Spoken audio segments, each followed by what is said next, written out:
बुटे चोली रातो हरित रङको दिव्य चुन्दरी लगाएकी साक्षात अमरपुरकी सुन्दर परी छचम्केको कस्तो शशि वदन सच्चा प्रिय सखी हट्यो चिन्ता सुर्ता न त छ अभिलाषा छटपटी उषामा फक्रेको सुरभि ऋतुको पल्लवसरी सजाएको कस्तो विधि अघि सरिलो भन गरी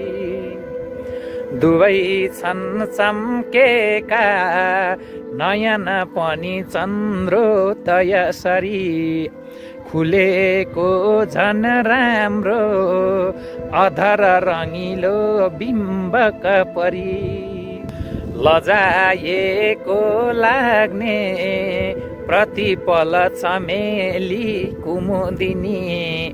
उदाएको जस्तो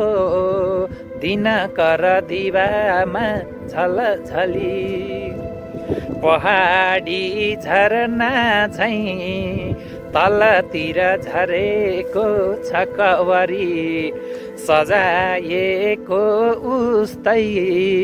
सिन्दुर सिउँदोमा सुख करी अहो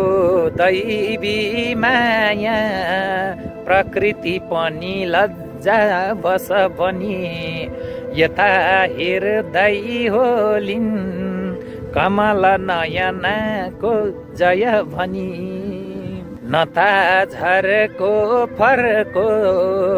न त मलिन देखिन्छ बदन छवाडीमा उस्तै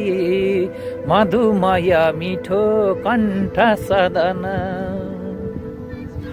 परे त्यस्तो केही कठिन पीर बाधा तर पनि लुकाएरै राख्ने सक असक सङ्कष्ट नगनी बनिन्छन् जो